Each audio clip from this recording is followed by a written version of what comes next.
Welcome back students. आज हम अपनी जो रिव्यू एक्सरसाइज है चैप्टर 5 की उसके एमसीक्यूज करेंगे। ठीक है, सबसे पहला जो हमारे पास एमसीक्यूज है स्टूडेंट्स, अगर आप अपनी स्क्रीन्स पे देखें तो आपको एमसीक्यूज पूरे दिखाई दे रहे हैं। तो उनमें सबसे जो पहला एमसीक्यूज, और इवन अगर आपने बुक खोली है तो वहां से भी आप देख सकते हैं, वो सिंपली ये पूछ रहा है कि इन सब में इक्वेशन कौन सी है। तो जब हमने लेक्चर या चैप्टर स्टार्ट किया था तो वहां पे हमने इक्वेशन की टर्म जो है वो डिफाइन की थी कि एक ऐसा अलजेब्राइक एक्सप्रेशन जिसमें साइन ऑफ इक्वलिटी आ जाए तो वो आपके पास एक इक्वेशन बन जाती है। ठीक है, तो उस चीज को सामने रखते हुए अगर हम अपने इस पूरे टर्म्स को देखें तो एक ही आपके पास जो है वो इक्वेशन बनती है, और वो क्या है, सॉरी साथ में उसने एक वर्ड यूज किया हुआ है लीनियर इक्वेशन का। ठीक है, अब दो टर्म्स ऐसी हैं जिनमें इक्वलिटी का साइन है, पार्ट सी में और पार्ट डी में, लेकिन वर्ड लीनियर इक्वेशन का है तो वहां पे सिंपली ये है कि हमारे पास एक वेरिएबल होना चाहिए और उस वेरिएबल की जो हाईएस्ट पावर है वो 1 होनी चाहिए। तो उस हवाले से अगर आप देखें तो ऑप्शन सी जो आपके पास है वो आपका आंसर होगा, और वो आपके पास क्या है जी, 2x+1 is equal to 1, something like that. ठीक है, ये हमारे पास वो है। अच्छा जी, दूसरा उसका जो आपके पास एमसीक्यूज है उसमें अगर आप देखें तो वो है जी सोल्यूशन ऑफ लीनियर इक्वेशन। अब हमें लीनियर इक्वेशन गिवन और उसका हमें सोल्यूशन बताना, वो क्या है जी, 5x - 10 = 10। ठीक है, ये लीनियर इक्वेशन स्टूडेंट्स आपके पास, इसका सोल्यूशन बताना तो हमें इस x की वैल्यू फाइंड करनी है। 5x माइनस है, दूसरी साइड जाके प्लस हो जाएगा, 5x is equals to 20 and x is equals to 20 divided by 5 and we have x is equals to 4। ये आपके पास इसका आंसर होगा, दैट इज सी पार्ट जो आपके पास है वो आंसर है जी आपके सेकेंड एमसीक्यूज का। ठीक है, इसी तरह थर्ड एमसीक्यूज है, वो कह रहा है 7x+4 is less than 6x+6 then x belongs to which interval। अब हमें चार इंटरवल्स गिवन है, पहले तो हमें इस x की वैल्यू फाइंड करनी है स्टूडेंट्स। 7x, ये 6x यहाँ पे आके माइनस हो जाएगा, ये 4 यहाँ पे जाके माइनस हो जाएगा, 6 - 1 और 7 - 6 1, x इज लेस देन 2। अब x इज लेस देन 2 का मतलब ये है कि 2 से नीचे वाले जितने भी एलिमेंट्स हैं टिल -इन्फिनिटी वो सारे उस सेट का हिस्सा होंगे। ठीक है, अब इंटरवल्स में कुछ ब्रैकेट्स होती है स्टूडेंट्स, ये है और इस तरह ये ब्रैकेट यूज की जाती है।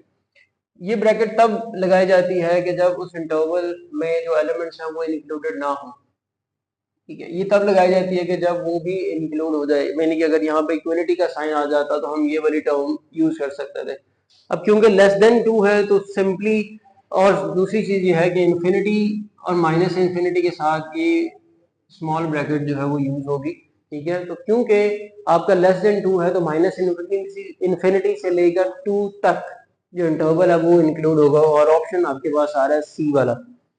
ठीक है, अब क्योंकि 2 इंक्लूड नहीं है स्टूडेंट्स इस रिजल्ट में, तो इसीलिए हमने यहाँ पे राउंड ब्रैकेट या स्मॉल ब्रैकेट जो है वो यूज की।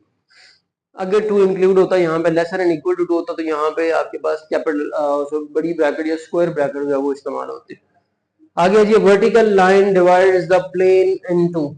जब भी हम एक वर्टिकल लाइन, फॉर एग्जांपल हमारे पास एक प्लेन है और हम एक वर्टिकल लाइन ड्रॉ कर रहे हैं, ये जो वर्टिकल लाइन है आपके पास यहाँ पे, ये हॉरिजॉन्टल लाइन है, ये वर्टिकल लाइन है। ये वर्टिकल लाइन हमारे इस प्लेन को क्या कर रही है, दो हाफ्स में कन्वर्ट कर रही है, ये डिवाइड कर रही है, डिवाइड टू हाफ प्लेन्स में। तो ऑप्शन डी जो है वो फोर्थ का आपके पास होगा, divides into the two half planes. ठीक है, फिफ्थ वन एमसीक्यू देखिए स्टूडेंट, वो कह रहा था equation formed from the linear inequality is called, कि एक इक्वेशन जो लीनियर इनइक्वालिटी को यूज करके फॉर्म्ड की जाती है वो कौन सी इक्वेशन कहलाती है। अच्छा, हमने जो प्रीवियस एक्सरसाइजेस की दोनों, उन दोनों में हमने लीनियर इक्वेशन को यूज कर, सॉरी लीनियर इनइक्वालिटी को यूज करते हुए अपनी इक्वेशन ड्रॉ की थी। ठीक है, अब वो इक्वेशन स्टूडेंट्स क्या कहलाती है, यानी कि जो उस लीनियर इनइक्वालिटी के लिए हम ग्राफ ड्रॉ करते हैं तो उसके लिए हमने सबसे पहला स्टेप जो करते थे टू फाइंड दैट इक्वेशन, और वो इक्वेशन को हम एक नाम देते थे, वो क्या था स्टूडेंट्स, वो था एसोसिएटेड इक्वेशन। ठीक है, तो यहाँ पे जो ऑप्शन आपके पास बनेगा वो एसोसिएटेड इक्वेशन बनेगा, ऑप्शन बी।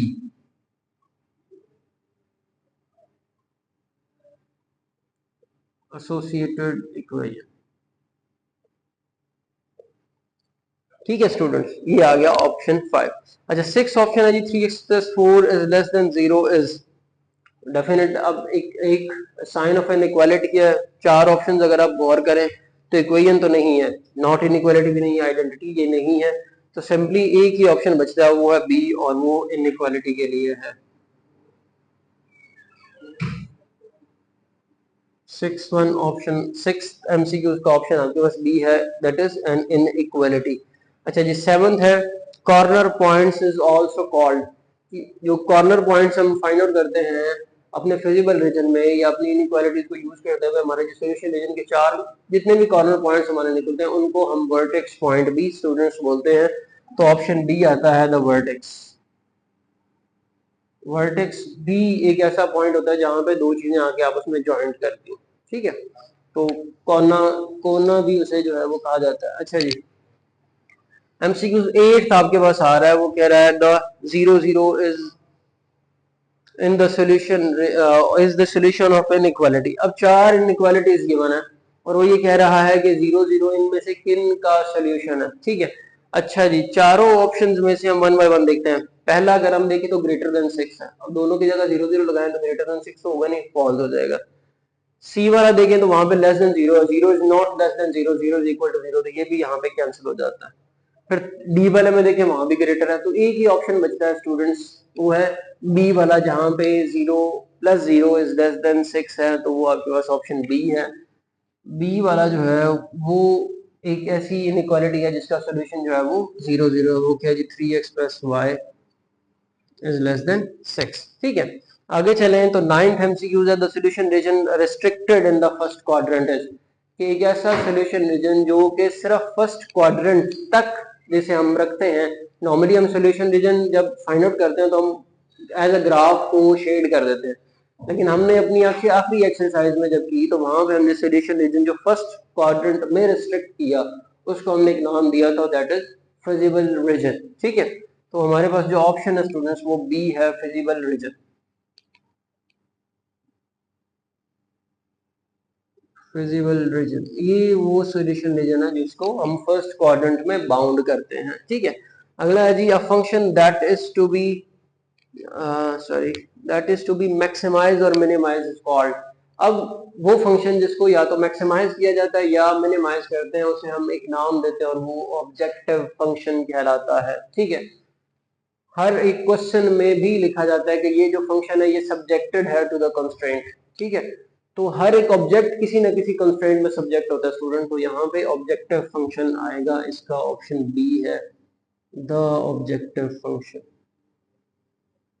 ठीक है, ये थे स्टूडेंट्स हमारे चैप्टर नंबर 5 के एमसीक्यूज, और यहाँ पे हमारा चैप्टर 5 कंक्लूड होता है। बेसिकली इसकी रिव्यू एक्सरसाइज के बाकी भी क्वेश्चन हैं, लेकिन क्योंकि वो सारे क्वेश्चन सिमिलर हैं जो हम प्रीवियस एक्सरसाइज में कर चुके हैं, और होप सो आप उन्हें कर सकते हैं, खुद से ट्राई करें तो। Till the next lecture, Allah Hafiz.